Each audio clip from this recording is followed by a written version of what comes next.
Olha, lembra que no começo do programa eu falei que tão importante a relação entre pai e filhos? Então, chegou a hora da gente falar sobre isso. Tudo Oi, bem, Rose? tudo bom, Regina? É uma relação complicada e desafiadora, né? Pois é, super desafiadora, né? Para o pai, principalmente, e para os filhos, né? Porque dependendo da relação que você estabelece, é isso que vai ditar o seu comportamento e relacional com seu pai ao longo da vida. A sabedoria popular, o dito popular diz que o pai se dá melhor com a filha do que com o filho. Isso procede? Em algumas situações, sim, e o contrário também, né? Da mãe Com o filho? ter uma relação melhor com o filho do que com a filha. Por quê? Tem um momento da vida que tem uma competição, aquela fase do Édipo, que o menino se apaixona pela mãe, a menina pelo pai, e o pai vira rival, né, do menino. Isso acontece Em em geral torno com dos que idade? 7 anos de idade. Ai, garotinho. Essa é a fase que está fechando ali também estruturas de personalidade.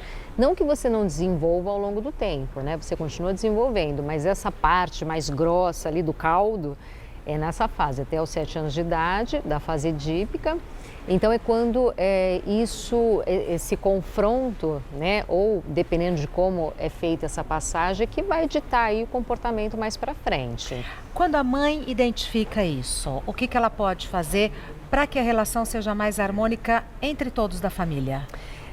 Não só a mãe, como o pai também. Isso tem que ser uma coisa em parceria, né? A gente não pode Boa. colocar isso como responsabilidade só de um, Tá. porque é uma família, né? Independente se for uma família hétero ou homo, é importante esse triângulo se comunicarem de igual assim, no sentido de falar uma mesma linguagem, o pai não desautorizar a mãe não desautorizar o pai diante do filho, né? Os parceiros não se desautorizarem. Se um disse não, é não. Se E por o outro acaso, segura a bronca. né, disser sim, ok, e depois entre o casal vai conversar. Por que que não achou legal, por que que não é bacana, mas nunca fazer isso na frente do filho. E quando o casal não mora junto? Ou porque são separados ou porque vivem em aí cidades diferentes? é uma situação bem delicada, porque às vezes os pais acabam utilizando os filhos para poder agredir ao outro. Isso é um crime, né? É um crime. Isso é um É um crime. crime, mas isso é muito comum de acontecer e os pais não têm ideia do quanto isso prejudica a parte de comportamento, a parte psicológica do filho. O que causa isso? Então, isso pode causar uma insegurança. O filho pode sim, por amor, ou ao pai ou à mãe, né, ficar ali do lado, ficar contra o outro, né? Vamos supor, Estamos falando de dependendo... filho ou filha, né? Filho ou filha, Tá. aí geral. Perfeito. Geral. Depois, se você quiser, a gente pode especificar. É isso geral, tá? Então, às vezes, os pais acabam utilizando para fazer chantagem, para fazer barganha, para negociar, para colocar contra. Então, aquela dor, né, da separação, dependendo de como foi feito isso, os filhos sentem, né? E às vezes os pais acabam usando aquilo e às vezes falando mal para os filhos, porque é o seu pai, porque é a sua mãe, né? Com aquela intenção de prejudicar mesmo. E isso gera, que você está falando, insegurança. Então, pode crescer uma pessoa insegura, uma pessoa que acaba não gostando da outra parte, né? Ou do pai ou da mãe, dependendo de como é feito essa fofoquinha que um faz do outro. Pode ter algum problema de personalidade também. Por exemplo? Pode ter uma bipolaridade, pode de repente se tornar uma pessoa borderline por conta disso. Borderline, o que é? É uma pessoa que está no limite ali entre a neurose e a psicose. Nossa. Então, as estruturas familiares, principalmente enquanto é criança, isso é muito importante. Que seja de uma forma saudável, porque isso pode prejudicar ao longo da vida. Isso que eu ia falar, pode mudar a vida desse filho ou dessa filha para pior. Para pior, para pior. É uma arte, viu, Regina? Não é uma coisa tão simples, né? Porque nós temos nossas neuroses.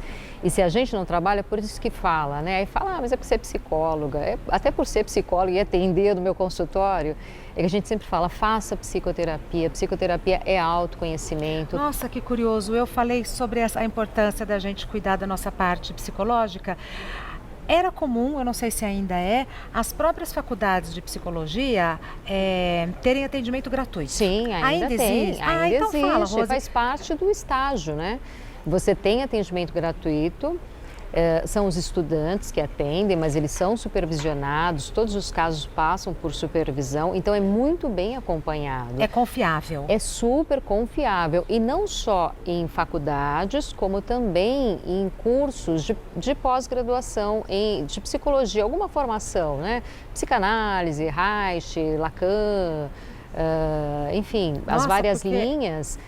Tem também a clínica que faz atendimento ou gratuito, totalmente gratuito, ou cobra um valor simbólico para manter, Tá. né, papel Pagar a luz, higiênico, água. né, copinho, essas coisas. Agora a gente falou da relação pai-filho e tal, pai e filha, do ponto de vista do pai. Eu, adulta, se eu desconfiar que essa relação não foi saudável, vale a pena eu investigar? Como filha, já Vale a adulta? pena. Vale a pena? Vale a pena. Por Vale quê? a pena. E- Por quê? Porque se você desconfia, é porque tem alguma coisa, né? Tem alguma coisa nessa relação, houve um rompimento, porque tudo que acontece é por amor, ou por falta ou por excesso. E às vezes o filho ele se vincula e fica refém dessa relação também por amor.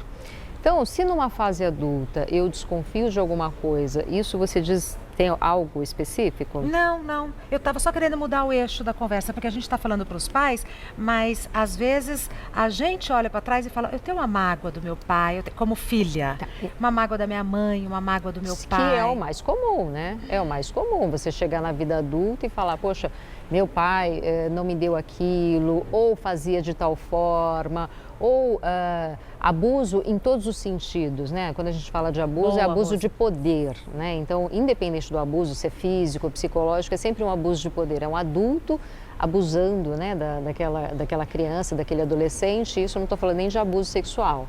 Estou falando Abuso de autoridade. de autoridade, né? Por estar numa posição de hierarquia, então acaba utilizando, eu sou o seu pai, eu que mando. Obviamente que o pai tem que ter autoridade, mas não autoritarismo, né? Que Em isso é excesso. importante a gente poder discernir.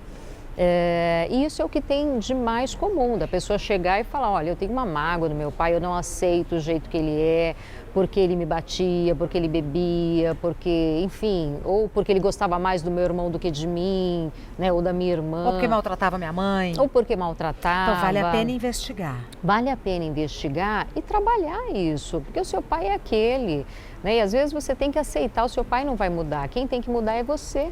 Né? Porque você tem que pensar também que seu pai é um ser humano, que atrás dele tem uma história também. Que às vezes né? a gente desconhece. Às vezes de dor, às vezes de abuso, às vezes de falta. Então a gente repete aquilo que a gente teve na nossa vida. Né? Então isso é muito bem comum. Então se eu não lembrado. sei, eu não recebi amor, eu não sei como dar amor. Então, de repente, eu posso estar reproduzindo o comportamento do meu pai, que eu não gostava, mas eu estou fazendo igualzinho com meu filho. Que é uma tendência muito grande, muito grande. Então, se você tem consciência disso, procure por uma psicoterapia, né? Para poder se conhecer, para encontrar os seus recursos internos, para poder lidar com isso e fazer diferente. Porque hoje você manda em você, diferente de quando você é criança, que seus pais são autoridades. Né? Então, hoje você manda em você e você não precisa mais ficar refém dessa relação, desse comportamento. É porque meu pai fez assim. Ok, assuma isso, não fica nesse lugar de vítima. Vai pra frente, Mas olha pra frente. Sair desse lugar de vítima, porque dói, né? Olhar para isso Dói. Vale a pena? A minha vida vai ficar melhor? Eu vou Com certeza, recuperar essa com certeza. tristeza? Essa pessoa possivelmente beira uma depressão, se não for deprimida, pode ter transtorno de ansiedade, essa pessoa ela pode ter doenças psíquicas, ela pode ser uma pessoa empacada na vida, que não prospera, porque depende dos pactos que ela fez na infância, entendeu? Às vezes eu fico no lugar de vítima exatamente para poder ferir o outro. Então, vale muito a pena, é saúde emocional, inclusive se você tem filhos, se você tem parceiro, parceira, porque senão você cria conflito, você tende a levar esse tipo de relação para as outras relações. Isso que você teve com o seu pai, você tende a levar para as suas relações futuras, ou com seus filhos, ou com seu parceiro, sua parceira, a gente repete, né? A gente Então, repete. marca para a vida inteira. Marca para a vida inteira. mas não precisa ser assim. Boa, Você exatamente. pode mudar. Você está marcada, mas até hoje, até tatuagem você tira, né? Então você não precisa ficar com essa marca, com esse rótulo. Você tem condições de mudar, todos nós temos, né? Aí vai depender de que lugar você quer ficar na vida. E bom, eu faço terapia há 20 anos. Olha, não é fantástico? Nunca faltei. Não é fantástico? Nunca faltei. É uma jornada que vale a pena. É uma jornada que vale muito a pena. É maravilhoso. É maravilhoso. Assim, é que eu falando, né? Parece que Isso, por isso que eu sempre que eu converso com um psiquiatra, com um psicólogo, um psicoterapeuta, eu gosto de falar, porque você falar fica parecendo que você está falando porque você é da área, né? Por isso que eu dou o meu depoimento. Isso é muito bacana. Vale uma muito pessoa que faz e que você vê a diferença, né? Nossa, que é uma pessoa esclarecida, que é uma pessoa que sabe lidar. Os problemas vão acabar? Não, os problemas vão continuar, mas como é que você vai lidar com isso? O que muda é a maneira com que eu lido com eles. E eles mudam de peso. Total. Assim, a intenção que você coloca, o peso que você deixa, quando você faz psicoterapia, você olha para aquilo e fala, ok, não, vou resolver e vamos embora. Ai, Rose Vilela, tão gostoso bater papo com você, uma delícia. Adoro. O telefone da Rose é 11 3284 9025. 3284-9025. O e-mail da Rose é rosevilela.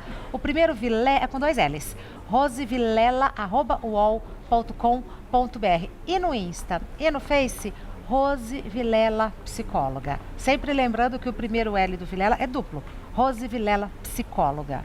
Obrigada. Não trouxe livro, não quer falar de palestra, não quer nada? Então, pois é, tem constelação, dia 13. Dia 1º tem renascimento. Olha, 13 de agosto, constelação, hein? Constelação, bem bacana. Semana que vem, dia 1º de setembro, tem renascimento, que é uma técnica também de respiração circular, que é fantástica, um workshop o dia inteiro. Isso eu não conheço. E toda quarta eu estou na Rádio Energia 97.7 FM. Que horas? Das 10 ao meio-dia, toda quarta-feira. Então é isso. Semana que vem tem Rose lá, né? Tem Deixa eu te dar um abraço. Gostoso demais bater papo com você. Obrigada a você, meu amor. Obrigada mesmo. Até a próxima, Até a tá? próxima. E bom Dia dos Pais. Obrigada. Porque essas datas, também. para quem tem alguma mágoa, dá uma tristeza, né? Mas vai mexer nisso, né? Não fica sofrendo, vai mexer que dá vale a volta pena. por cima, né? Bom Dia dos Pais para você, viu, Rose? Obrigada.